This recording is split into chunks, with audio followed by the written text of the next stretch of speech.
let's do a quick show of hands here. Who would like to have more clients or more client work?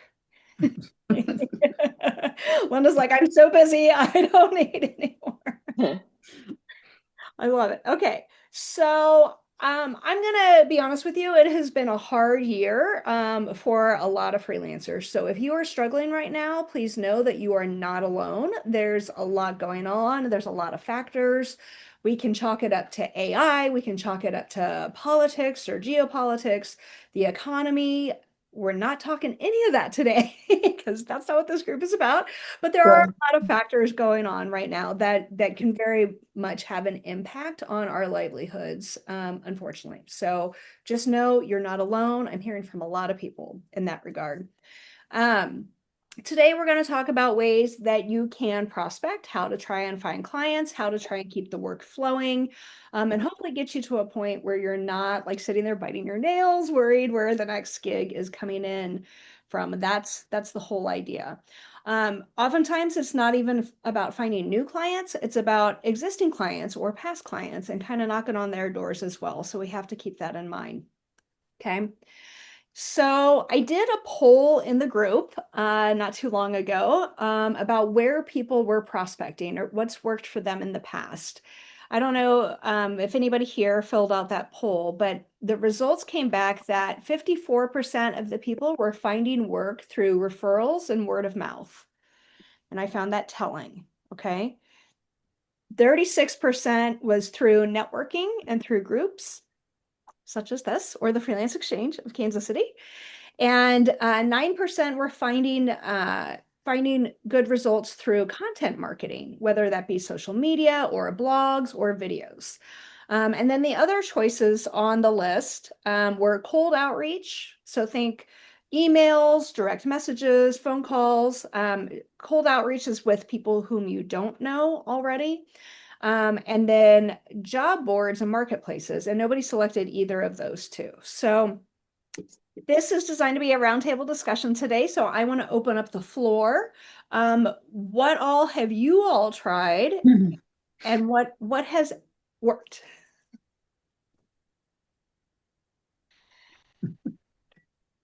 Well, I'm happy to jump in.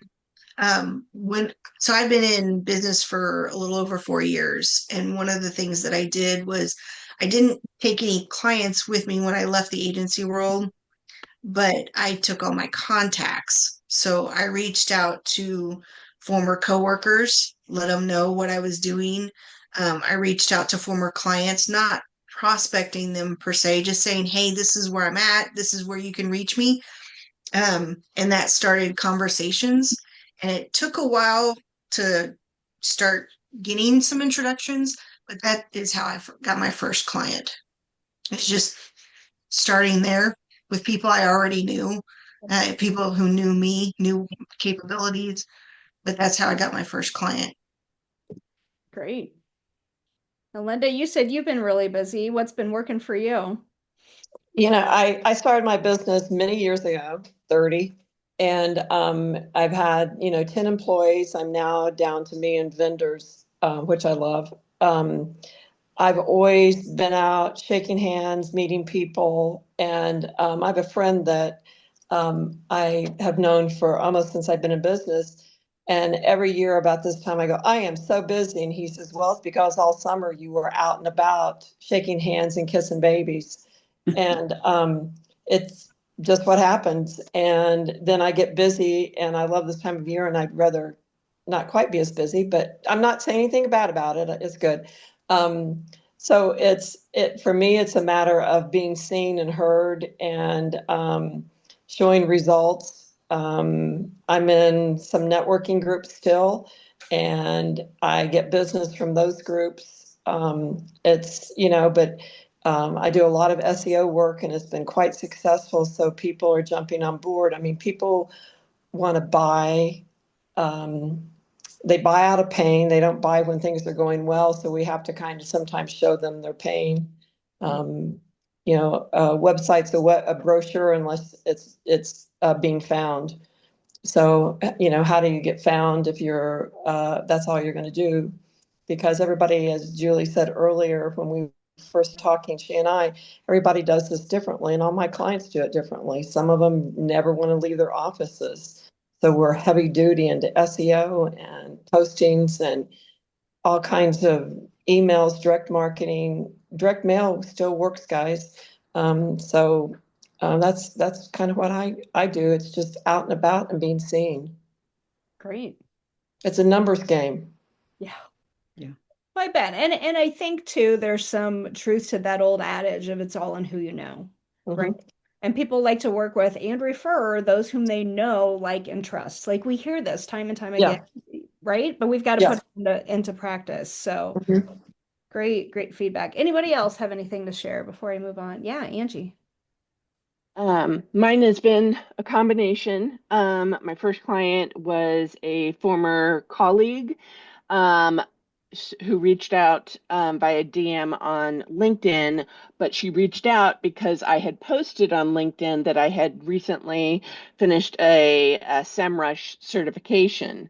And so she was looking for somebody with that background or experience. So that's why she reached out to me. So she already knew me and my work, but it was also because I was doing essentially content marketing with LinkedIn.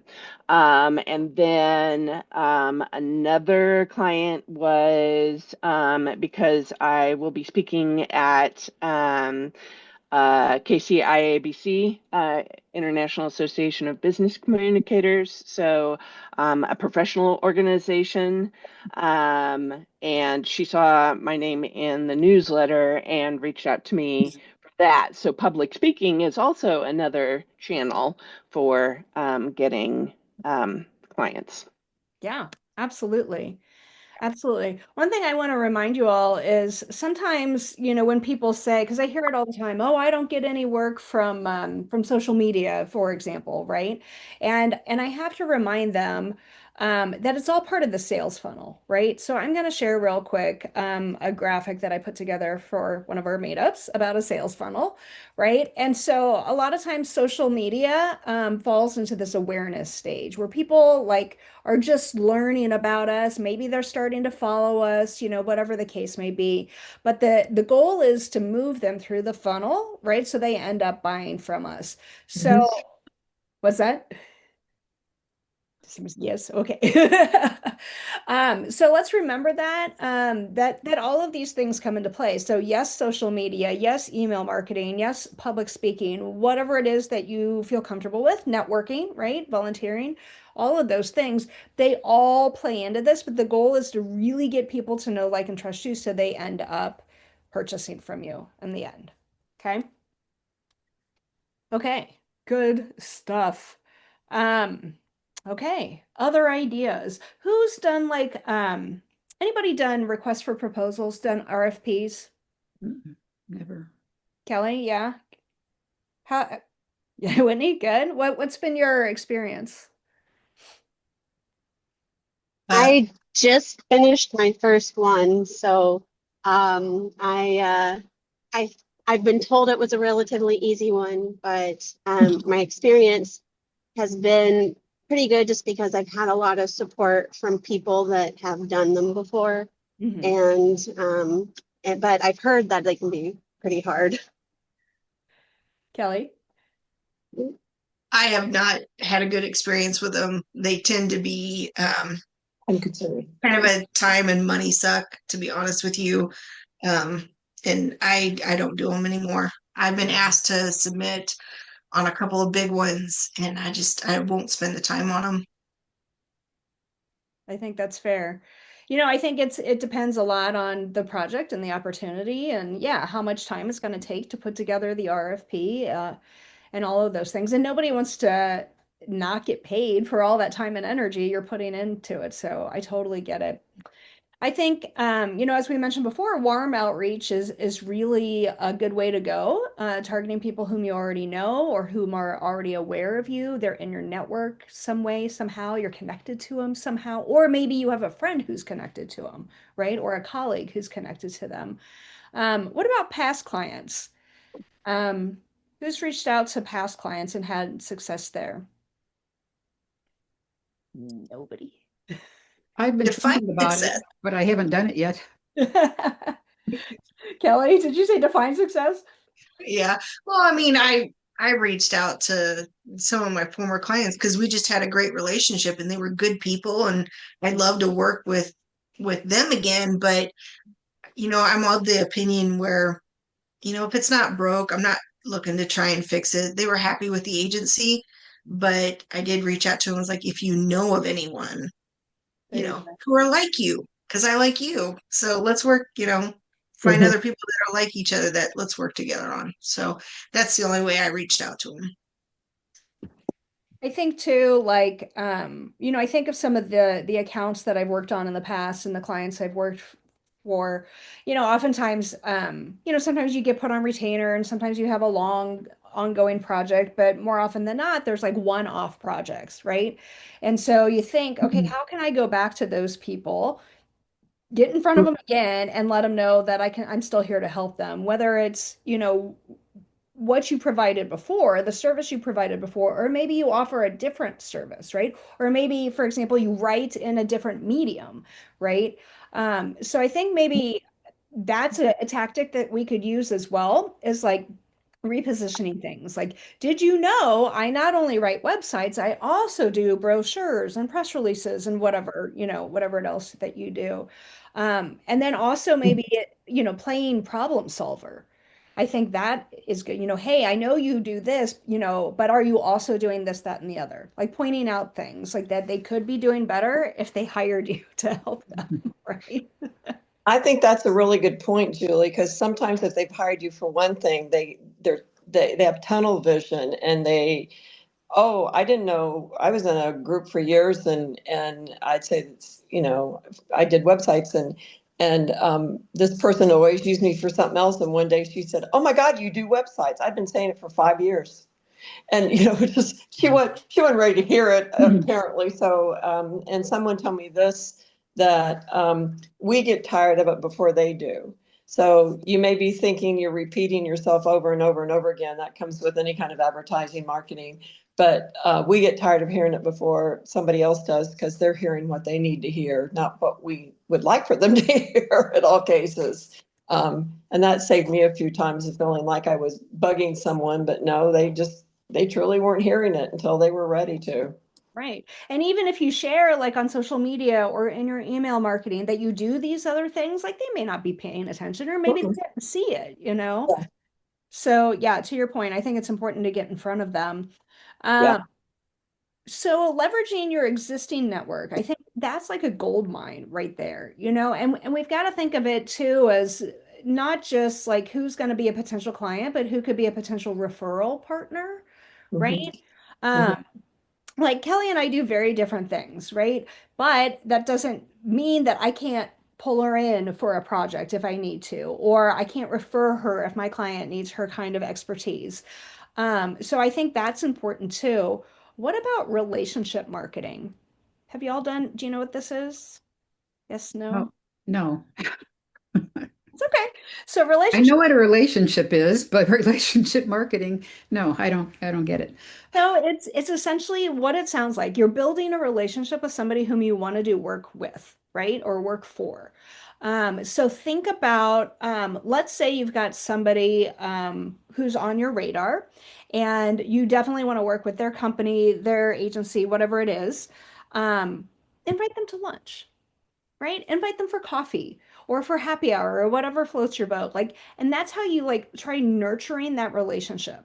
It's not it's not a sales pitch. It's let's get to know each other a little bit more, or tell me a little bit more about your company or about that big client you just landed or whatever the case may be. I'm Good sure idea. you probably do that, Elaine. You just didn't realize what it was called. I probably have done that. Anybody else? Have you tried relationship marketing? I mean, I would call that networking personally. But yeah, usually whenever I go to a networking event and I vibe with somebody, I'll invite them out for coffee, send them my calendar link, and I say, "Look, pick a time and no agenda, just want to get to know you." And usually, especially when I say no agenda, they're much more likely Mhm. to respond. And I've had great response with that, and at this point, made a bunch of friends. But that I mean, the relationship is as any relationship, it's a work in progress, and you never know when it's going to pay off. Right. You just don't. I mean, it might be tomorrow, it might be, 2 years from now. But as long as they know who you are and now you're staying top of mind, right? I think that's really important. My buddy, yeah, go ahead, Tracy. Well, I was going to say, those types of meetings and things, though, I've had those lead to those friends then referring me for other people. Mhm. So Right. it's people know what you do so that when, for me, someone needs a headshot, I'm the first person that comes to mind so that they send me referrals, which that's where the relationships have come in really handy. Yeah, absolutely. I was going to say, many of you on the call know my buddy Byron Ginsburg, and something he taught me early on was, hey, if you see an article out there, that's relevant to a potential client, send it to them, or a Mhm. social media post or something, right? Let them know that you're thinking of them. It's letting them know that you're in their corner, right? And that you are the person to be known, liked, and trusted. I think that's it. It's a I great think idea. really it. Yeah, Okay. actually, I have an anecdote for that. I have a friend that he works in cybersecurity, so we have no overlap at all. Mhm. But if I see something that does overlap, especially with AI these days, and so here's an overview or insight on AI and cybersecurity, I'll send him the article, and I've been doing that. I do that like once a month. I'll find something to just send him an article. And he saw that I posted on LinkedIn about my upcoming speaking engagement, and he reposted it. So I had nurtured goodwill, and Uh-huh. so he Nice. he he helped pass that along. So That's fantastic. Thank you for sharing that. Y'all mentioned networking and going to industry events. Fortunately or unfortunately, today on the call, everybody's in the Kansas City metro area. So let's talk for a minute which groups you've had good luck with, or where you might recommend somebody go. I'd Uh, like to take a stab at that. I think, Angie, did you mention you have a gig with IABC coming up? Yes. Well, I've been very active in IABC ever since I moved to Kansas City, which is like more than 30 years ago. The very first meeting I went to, I didn't know anybody, and everybody was so warm and welcoming, kind of like the Freelance Exchange. I did the same thing, met Julie and a few of the others, and I felt very welcome there.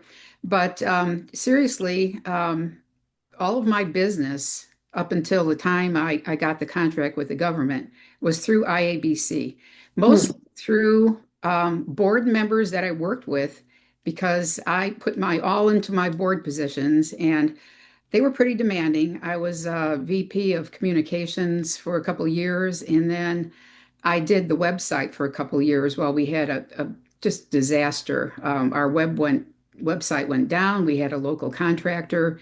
He was out of town. I mean, it was a mess. We were without a website for about a week, and I had to rebuild that, find a new contractor, and everything.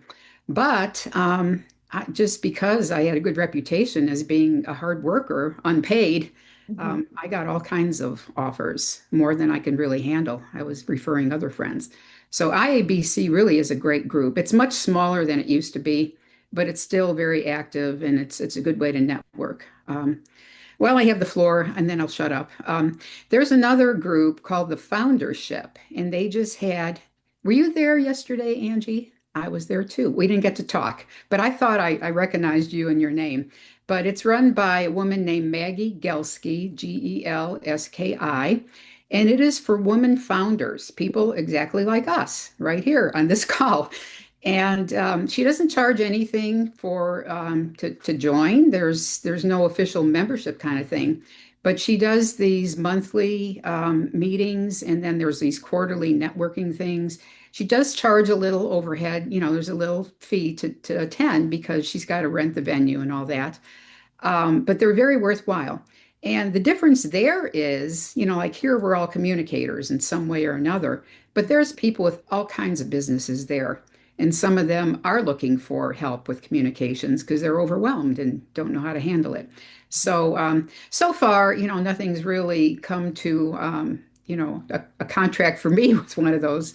But it's a great way to network. I just wanted to give Maggie Linsky a little promotion here. It's a great group. I think I've talked with to you about her, Julie. I think maybe you know her already. Yeah, we met for coffee recently, so it was good. Good. Yeah. Yeah, you see, relationship marketing. Oh yeah. No, she's really, really busy. I can't believe she does all the stuff she does. Plus she's writing a novel. And she's got two small kids at home, I She's think. got two children, ages 3 and 4. Uh-huh. And she runs these two businesses because the foundership really is a business. And then she has her own, writing, editing, communications business. Mhm. And then she's writing a full-length novel, somehow set in the 18th century. So and then she has a Substack. She has two Substacks actually. She keeps running. She's busy. She's amazing. I wonder if she ever sleeps. Right? Really good. Okay, so we've got some local opportunities. I think chambers offer some opportunities. Some people are big believers in BNI and have had luck there. What about online communities aside from the freelance rock stars or forums or anything? Has anybody had any luck with online communities? Yeah, no. Okay. Okay. All right. This is good feedback though. See? This is really good. I do like the idea of collaborating with others. And Elaine, you said something that really ring true for me as well. Like as much as I have volunteered with the Freelance Exchange, I think we're going on 22, 23 years here. That's where a lot of my referrals have come from because you're right. Like people look at you and they're like, hey, you're a good volunteer. You do really good work in that capacity. And they just automatically think it translates over into your business, right? So, whereas I don't do a lot of writing currently for the Freelance Exchange, like still that volunteer spirit, that work ethic is being shown. And so people are more likely to refer you when they know that.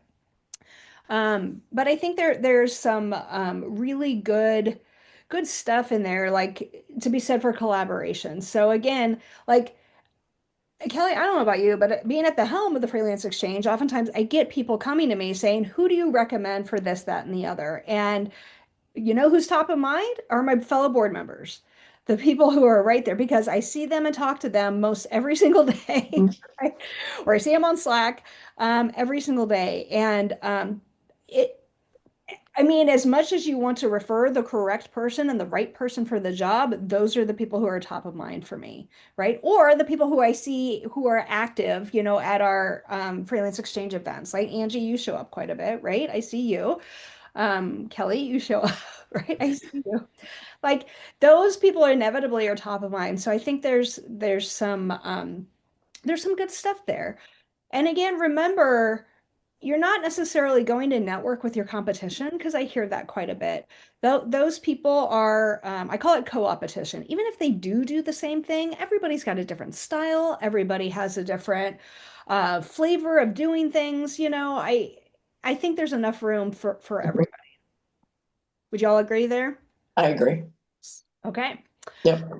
So different places to prospect as opposed to just networking. Um, we talked a little bit about social media, and I don't think enough attention is given to email because email has a much higher ROI than social media does, right? So think about that sales funnel again. Social media is at the very, very top of that funnel. You get them in, you get them to subscribe to your email list. Oh, now they are interested, right? They're an interested party in you. So they are interested in your stuff. I can't talk today, but you all know what I mean. Right? So, okay, so let's talk about email. Now, you have to have their permission to put them on your list, right? They have to opt in. You can't just automatically email somebody. Now, I'm sure your inbox looks like my inbox, and there is tons of spam from people we do not know, right? Mostly asking for money. Sure. Asking for money, or hey, I get the random people who don't do their homework at all. And they're like, hey, we see you run this business. Oh, the ones who want to come clean my office, right? The janitorial services. Yes. Right? Or I get HR, hey, let us do your HR. And I'm like, for whom? You know? Yeah. I got Um, Army an of offer. one. I what's was that? oh, go ahead, Angie. I said army of one. Yeah. Yeah. I got an offer last week by email because they had looked at my website and my profile and my LinkedIn profile, thought I would be a good person to own a concrete contracting business in Overland Park. I said, Because that's you're a it. I'm gonna branch out.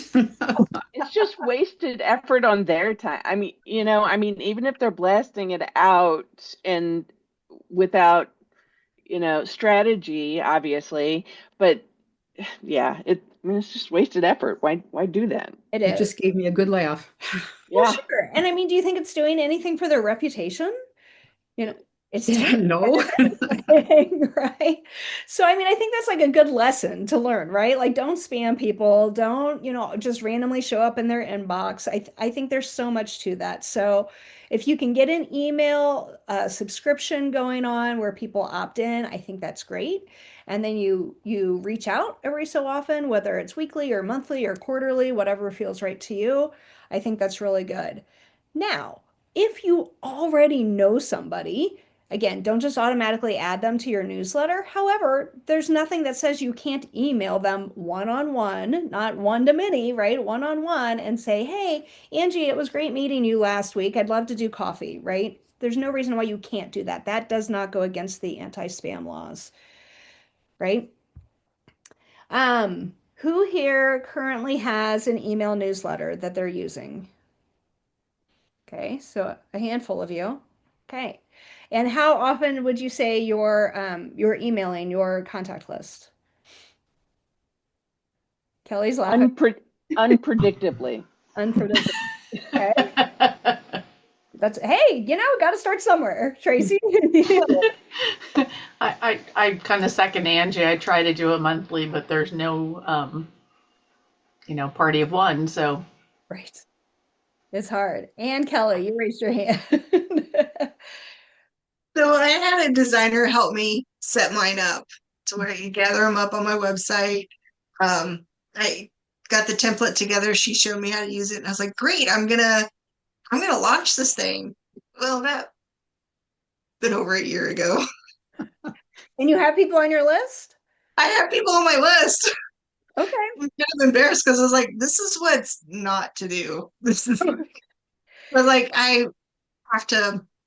When I started, I want to be able to do it monthly, and I want to commit to it, and I Yeah. haven't been able to do that. So I'm kind of.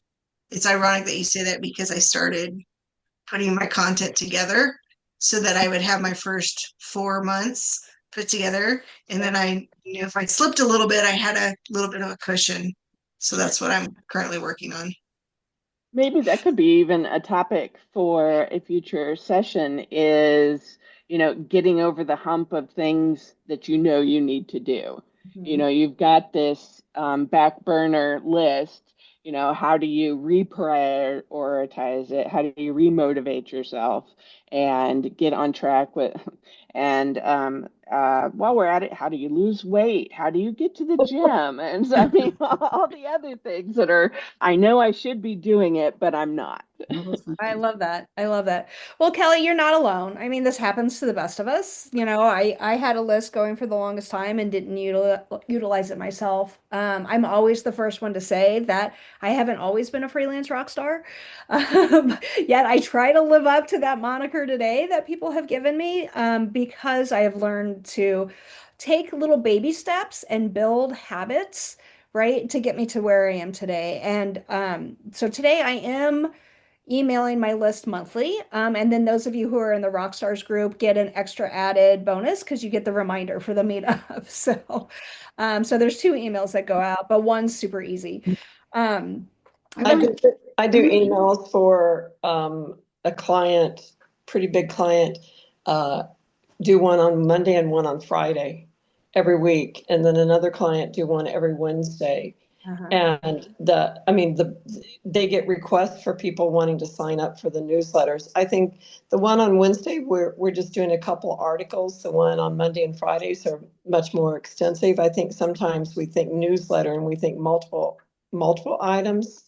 You don't need to have multiple items. You can have one really great topic. Start with one. Yeah. Don't, like you said, bite off as much as you can. I don't do it for myself. I do it for, Yeah, right. yeah, yeah. The cobbler's kids had no shoes. That Always. it's amazing that you're right, Julie. The power of the newsletters is just amazing. One client, we've actually started selling space. Oh, wonderful. So it's just amazing. That's great. That's great. Okay, so there's your homework, those of you who have a list, but aren't emailing. Next time we circle back around, I want to hear that y'all have sent out an email. And even if your goal is to do monthly, like cut yourself some slack, give yourself some grace. Sure, have goals and aim to get them done, but maybe it's every other month, maybe it's once a quarter. You know what? As long as you're doing something, like anything is better than nothing, right? Can I make a comment about newsletters? I've never done one about communications or anything related to, the core work I do. But I am working on a Substack now, and it's about travel because my big passion in life, whenever I have money and time, is travel, especially international travel. And I'm going to launch this Substack just in about a week or so. I've been working on 6 pieces of content because I'm also going to be traveling in October for 2 weeks. I'll be in Europe, and so I won't have time to do anything there. But I'm not going to talk about, what I just maybe in the introduction, you put a little introduction on Substack, and, I'll say what I do when I'm not traveling. But it's certainly a way to get people just maybe noticing who I am, and maybe if they like my writing, it could lead to something. I'm not saying it will, but meanwhile, I'm having fun writing it because I have really missed writing over the last 5 years because I've been doing all editing and very academic editing that posted on the website, written by PhDs who are very brilliant, but they really can't write well. Sure. No, Very wordy. But anyway, I just wanted to throw out Substack and it's basically, free. There's no cost to join this thing and start a newsletter. And there's a couple of benefits to Substack and similar platforms, but Substack is the it platform right now, because it's essentially a blog. And so you get SEO juice from that. And it automatically, people can subscribe to it as a newsletter, so they get notified when you post. And so it's kind of like having a newsletter. And a lot of professionals that I have seen are using Substack as their newsletter, because then you get kind of a win-win of the evergreen content online as well as showing up in their inbox. And then also people are also using it as a additional revenue stream because you can do tiered subscriptions where you've got a free one, they just get the article. The second tier, maybe they get a monthly Ask Me Anything situation, or and so you can do tiers, and so you can make money. So Right. I guess, the downside of putting yourself out there to a potentially world market, because it really is, it can, anybody can jump in and subscribe to your newsletter because they like the content. But I've really never done any business with someone I did not know. And I have never been stiffed by a client or been late in pay. There are a couple clients I had to kind of gently remind them because they'd get busy and the invoice wasn't responded to quickly enough, and I'd have to just remind them. They'd send a check the next day. But I have friends who have worked with people just that they didn't know. They just found them somewhere and they never got paid. So that's kind of a downside of, trying to find business with strangers. Sure. There are ways to be proactive too, by having them sign your contract and paying a deposit up front and, Right. that's a whole other conversation for another time, but I get what you're saying. Right. For sure. However, I mean, I'll be the first to say too, I've had clients whom I've been working with, and this isn't lately, but like in years past, who I had been working with month after month after month. We had a great relationship. They paid on time until they didn't. So you just never know, like maybe they were having financial hardship and didn't tell me. I don't know. But then they paid the designer and they didn't pay me. And so then it got real interesting. So Yeah. yeah. Anyway, so we've got about 15 minutes left. I want to make sure I get through everything here. I know we could talk all day about email, and it sounds like Substack as well. Blog posts, I think, are really good too. So, or having a blog, I think that is a nice way to bring people in. What about LinkedIn? Again, surely your inbox looks like mine, where we're getting inundated with random messages all the time. Has anybody tried any of that outreach via LinkedIn DMs and had luck or yes, Kelly? I have, yeah. So I think I love LinkedIn like you like Instagram. Okay. This is my platform. I'm super comfortable there. Um, but a couple of years ago, I sent out a holiday card just through direct messages. It was just an image. It just said happy holidays. Hope your year starts off with a bang or something like that. I can't remember exactly, but I sent it to everyone I was connected with. Um, I used one of those free platforms that allowed me a 30-day window to send it out a lot. I bet I had half my connections replying and just saying, hey, thanks, happy holidays. Or some of them even started conversations. Um, and this ranges from friends to former coworkers to business colleagues, that kind of stuff. And I got 2 clients out of it.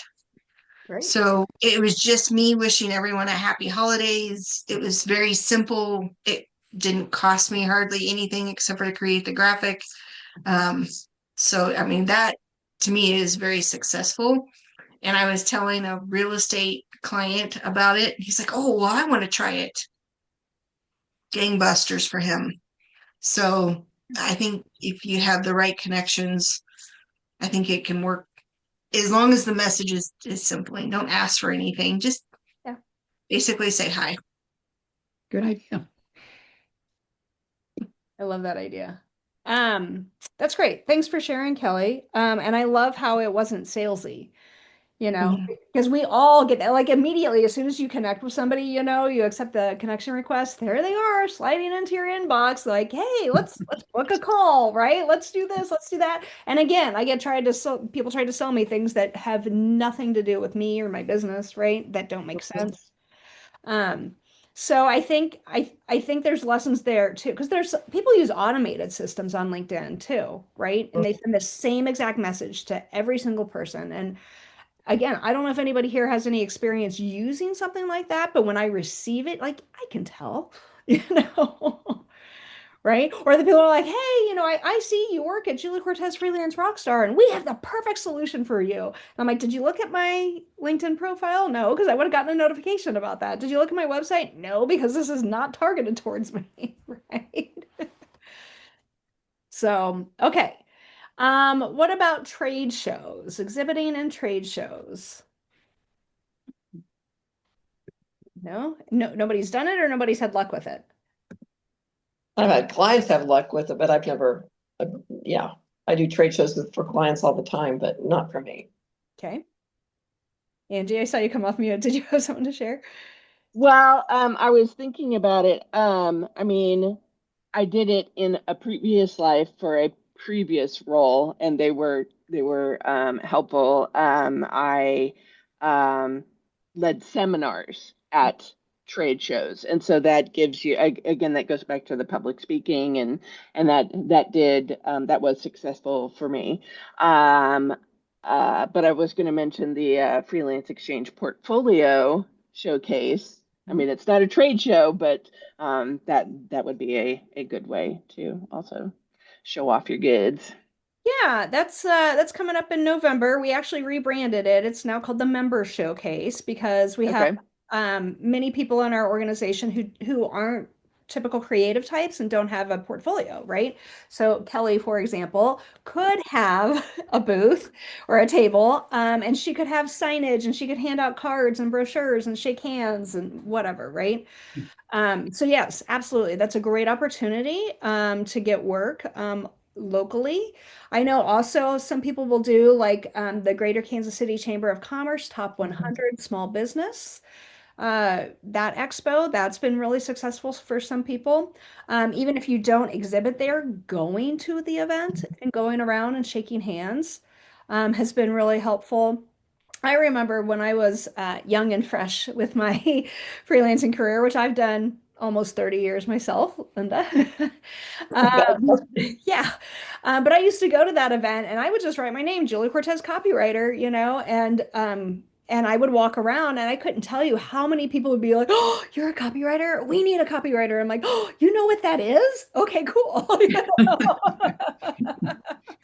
But yeah, I would get a lot of work out of that too. So keep in mind, it's not just about exhibiting, but also attending, very targeted events too. And with the freelance exchange, sometimes you get work and sometimes you don't, right? Again, but it's part of that upper part of the funnel, that sales funnel, and people know who you are. They may grab your card. There was one guy in our organization who he met a guy at the event and the guy couldn't use his services at the existing agency he was at, but 4 years later he moved to a different company and guess who he called, right? So you just never know. You never know when somebody's going to do that. Okay, what about lead magnets? Anybody here have a lead magnet that they're currently using? Okay, Angie, do you find that it's working for you? Not yet, because I just did it for for the when I was speaking last week. So I created a toolkit for people that attended this session, and they had to sign up for my newsletter. And then I've got 2 automated emails that go out after they download it. So nothing yet, but I did get 63 people to sign up. So That's fantastic. That's yeah, great. I was pretty pleased with that. I was like 15, please, Right, 15. right. So that was better. Yeah, and then sometimes like they sign up, get the lead magnet, and then they unsubscribe like right Yeah, away, yep, right? yep. And you're like, okay, whatever. I mean, how many freebies can somebody like that like really download? And Oh, I'm a digital hoarder. yeah, So I have all the unread ebooks and state of the, union sort of reports. Yes. absolutely. No, I mean, there's a lot to it. Just hopefully those people are putting those tips into play, right? And not just letting them sit on their desktop, right? I get it. I get it. Okay, good. Okay, so I think going forward, talking about best practices, I think it's important to know who you're targeting, right? Define who that is. Who is your target audience? Be specific. Like, we don't want to just be casting this wide fishing net and expecting to grab everybody. Like, we need to be specific. Are you targeting um, real estate individuals, whether they're brokers or agents, are you targeting ad agencies? Like, who are you targeting? Let's get specific there and really know who our target audience is, because I think that's going to be super helpful. Of course, you want to have a strong online presence. So a website, ideally. If you don't have a website, of course, you can have a profile page on the brand spanking new Freelance Exchange website. Just launched yesterday. We're working out some bugs, so we haven't announced it yet, but you all get the sneak peek. Yay. Yeah. But any other sort of portfolio site, if you have a traditional portfolio, like there's Behance, there's a bunch of different platforms where you could host a portfolio. Social media pages, of course, are really good to have that visibility. Of course, don't just set it and forget it. Make sure you're using it, posting, engaging, all of the good things.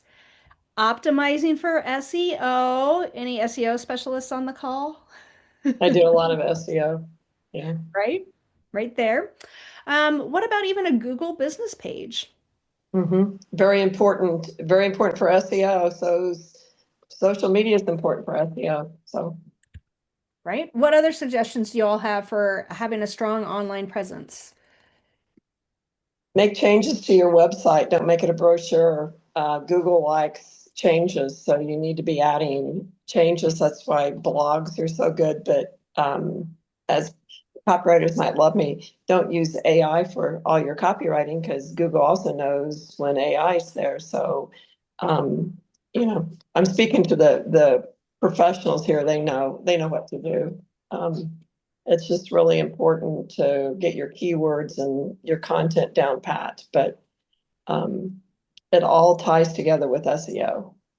And one way to keep things fresh is if you've got pages or articles that are already pulling it or already ranking well, you can add some facts at the bottom because the AI overviews and chatbots really like user intent. And so if you put things in the form of questions that include the keywords, then that also helps in that that format with the facts and like in accordions or drop downs and things like that is an easy way to add content that's to something that's already ranking. Love Yes. it. I love it. Okay.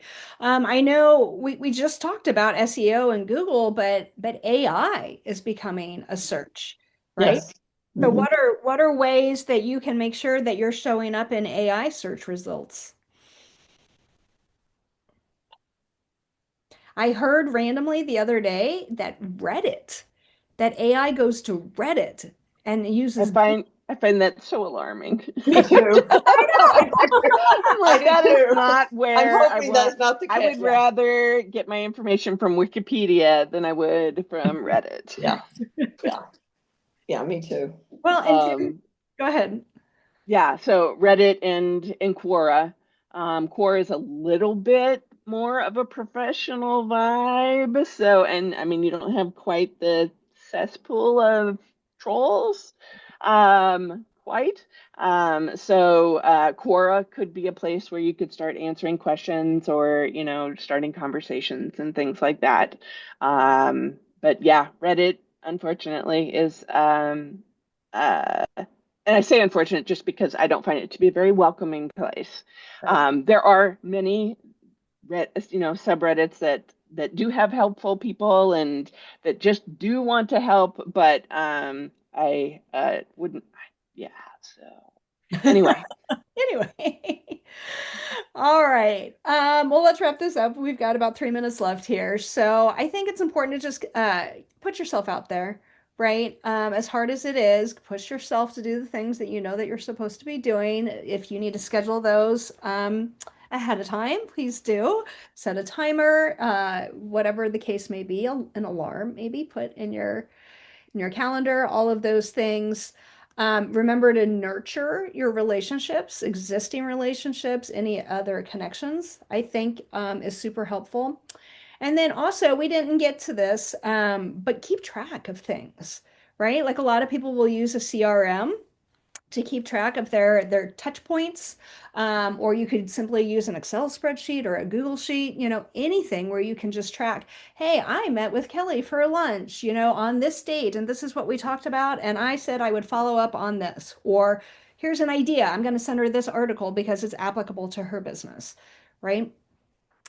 And then, of course, follow up. Like, I think that's where a lot of people drop the ball is following up, right? Follow up, follow up, follow up. I read a statistic yesterday that said that 80% of sales require at least 5 follow-ups. Mm. Right? Kelly's like, nope. Not. Well, and I wouldn't do it right away, but I think that's a big reason why people keep showing up like in our LinkedIn DMs, like over and over and over again. I'm like, okay, like get a hint after a while, right? If I'm not responding, there's a reason why. But maybe this sounds weird, if you touch them in different ways in different areas, right? It's not always in the LinkedIn DM, then maybe you have a better opportunity and you don't seem as spammy. You know what I mean? That's what they call it. All right. Any other thoughts on prospecting before we call it a day? No? Other than that, I have to get busy. I also have to get busy based on what I learned yesterday, which was about pricing. And thinking about that. Yeah, my pricing's probably way too low and way outdated.